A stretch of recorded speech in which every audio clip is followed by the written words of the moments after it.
saya Yuli Kristiani, CKP Angkatan 8 dari Kabupaten Blora. Kali ini saya akan mendemonstrasikan modul 3.1 pengambilan keputusan berbasis nilai-nilai kebajikan sebagai seorang pemimpin. Berikut wawancara saya dengan kepala sekolah saya. Assalamualaikum, apa kabarnya Bu Titi? Waalaikumsalam, alhamdulillah baik. Terima kasih atas waktunya hari ini. Kali ini kita akan wawancara terkait dilema etika, yaitu pengambilan keputusan berbasis nilai kebajikan sebagai seorang pemimpin ya. Di sini saya akan menyampaikan praktek demonstrasi kontekstual di mana saya nantinya akan mewawancarai 2-3 kepala sekolah. Untuk kali ini saya akan wawancara dengan sebagai kepala sekolah saya, dan untuk sesi yang kedua nanti saya akan wawancara dengan kepala sekolah kita Tunas Bangsa Kedowaru, yaitu Bu Puji. Pengalaman juga masih banyak, saya ingin belajar banyak dari Bu Titi.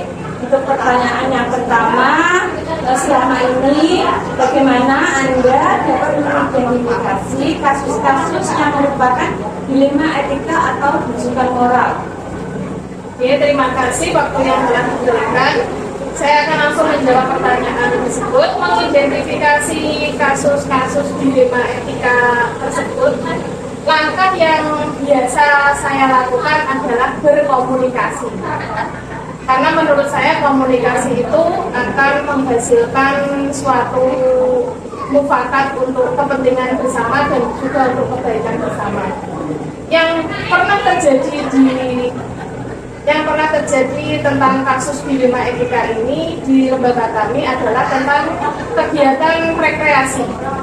Dalam proses kegiatan rekreasi tersebut akan muncul beberapa permasalahan dari pihak wali murid.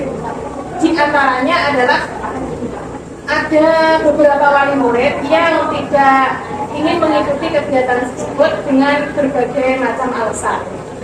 Untuk menyelesaikan masalah tersebut, biasanya kami mengadakan rapat wali murid.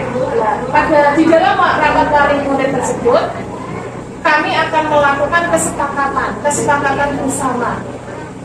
Kita selaku saya sebagai kepala sekolah dan guru semuanya akan mengajak berkomunikasi kepada wali murid bagaimana untuk memberikan rasa keadilan bagi yang ikut dan bagi yang tidak ikut. Dan biasanya yang sudah pernah kami lakukan, yang tidak ikut itu membayar iuran 50% dari nominal yang sudah disepakati. Untuk uang iuran 50% tersebut tetap kita gunakan untuk proses kegiatan rekreasi tersebut tanpa melibatkan kegiatan yang lain. Fokus kita ke kegiatan tersebut. Dengan begitu akan memberikan rasa keadilan bagi orang tua wali murid yang tidak mengikuti dan yang mengikuti. Jadi kita berjalan mengikuti kegiatan tersebut sama-sama legowo seperti itu. Berarti sebelum kegiatan rekreasi dimulai, berarti antara pihak sekolah dan wali murid itu rapat ya, komunikasi mengambil jalan tengah. Tadi sesuai yang Ibu sampaikan, berarti 50% untuk anak yang tidak ikut untuk biaya rekreasi tersebut. Terima kasih Bu. Untuk pertanyaan selanjutnya, selama ini bagaimana Anda menjalankan pengambilan keputusan di sekolah Anda, terutama untuk kasus-kasus di mana ada dua kepentingan yang sama-sama benar atau sama-sama mengandung nilai kebajikan? Untuk mengidentifikasi kasus-kasus yang seperti itu, yang biasa saya lakukan adalah mengidentifikasi dua masalah tersebut yang paling mendesak dan paling urgen yang harus dilaksanakan untuk ditindaklanjuti demi kepentingan lembaga kami, serta untuk memberikan rasa adil kepada orang tua wali murid, anak-anak, atau masyarakat yang ada di lembaga kami. Seperti itu. Berarti di sini untuk keadilan untuk semuanya ya. Oke.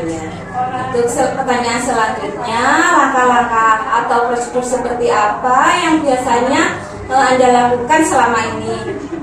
Langkah-langkah yang biasa saya lakukan sebagai kepala sekolah di TK Bakti Indah ini adalah berkomunikasi aktif dengan semua warga sekolah.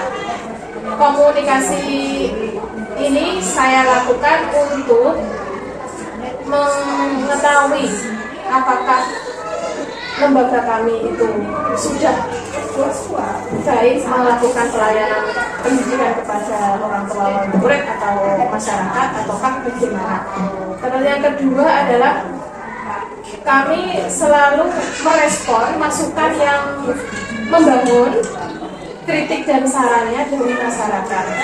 Dan selanjutnya adalah kami melakukan kerjasama yang baik dengan semua warga masyarakat yang ada di sekolah kami. Itu kami lakukan demi kebaikan bersama dan demi kelangsungan lembaga pendidikan yang ada di sekolah kami, yang ada di desa kami, supaya semakin meningkat dan semakin lebih baik. Sebaiknya tadi saling berkomunikasi dan menerima masukan, kritik dan saran ya untuk kebaikan bersama. Untuk pertanyaan selanjutnya, hal-hal apa saja yang selama ini Anda anggap efektif dalam pengambilan keputusan pada kasus-kasus dilema etika? Untuk dalam kasus dilema etika ini, saya tetap melakukan komunikasi serta bagaimana kita melihat kasus dilema tersebut dari berbagai sisi untuk dengan tujuan agar permasalahan tersebut lebih sederhana, lebih simpel dan lebih bisa kita identifikasi untuk penyelesaiannya bagaimana. Untuk penyelesaian masalah tersebut, jalan utamanya adalah berkomunikasi dua arah. Komunikasi itu akan memunculkan penyelesaian yang mungkin itu akan berdampak pada semua warga sekolah. Jadi untuk kasus-kasus yang seperti dilema etika ini, itu adalah melakukan pendekatan yang sangat spesifik agar semua pihak itu legowo untuk menerima semua keputusan yang diambil.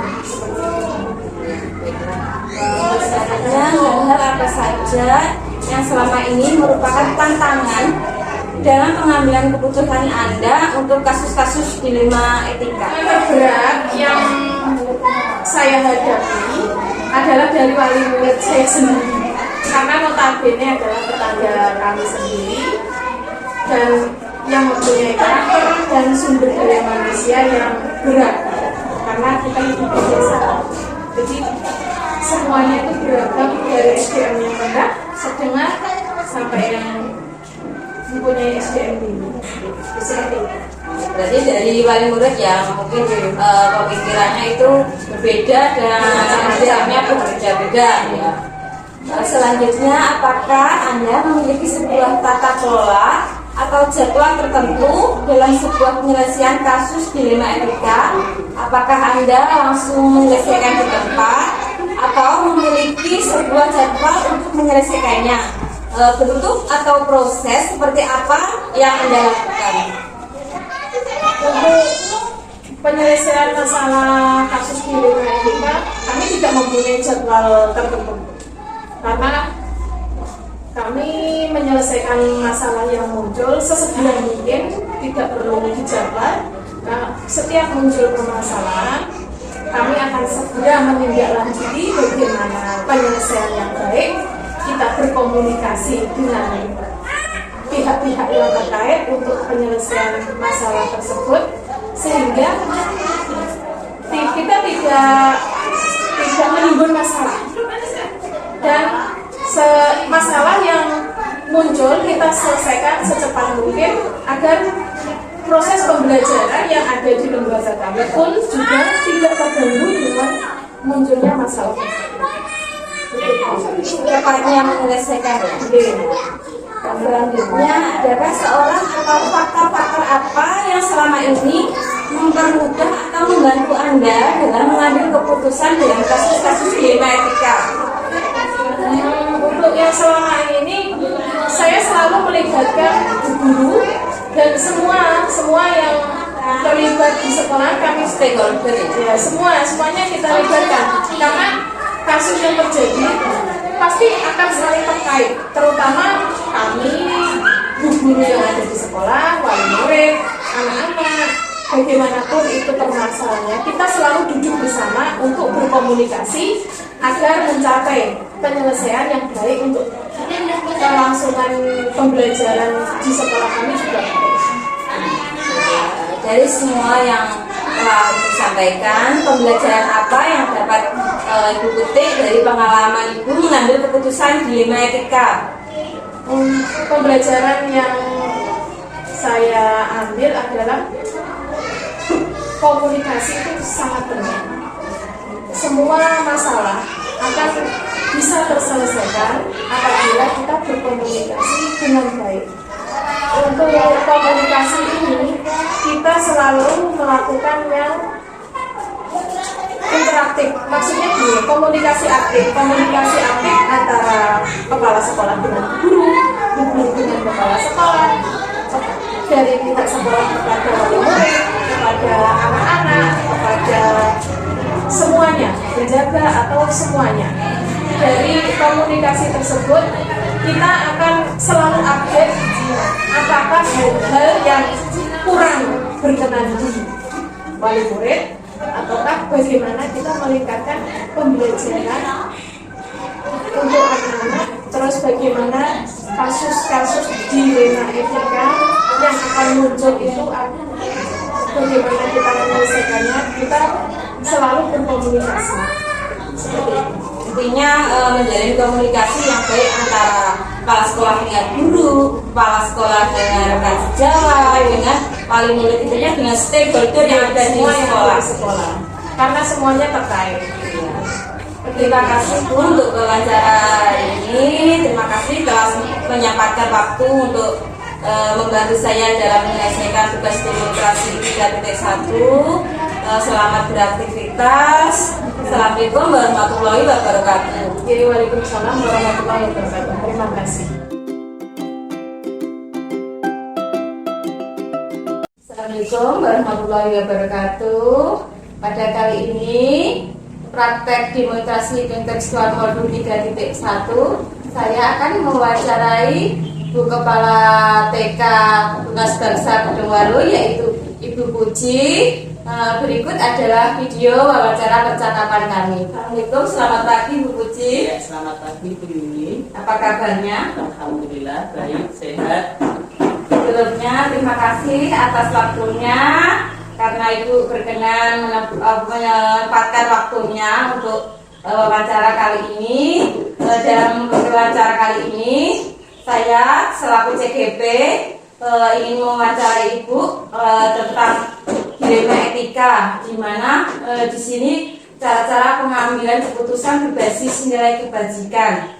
Saya tadi sudah mewawancarai kepala sekolah saya, ya, Bu Titi Latifah. Pada kesempatan kali ini saya akan mewawancarai panjenengan, ya. Yes. Siap Ibu? Insya Allah siap. Santai mawar. Baiklah Bu, untuk menginjak pertanyaan, ya. Selama ini bagaimana Ibu mengidentifikasi kasus-kasus yang merupakan dilema etika atau rujukan moral? Saya melihat dari ada atau tidaknya aturan yang dilanggar. Apabila ada aturan yang dilanggar, maka pertentangannya antara benar atau salah. Tetapi jika tidak terdapat pelanggaran aturan, maka bisa jadi pertentangannya adalah benar dan benar. Berarti benar lawan benar dan benar lawan salah, ya.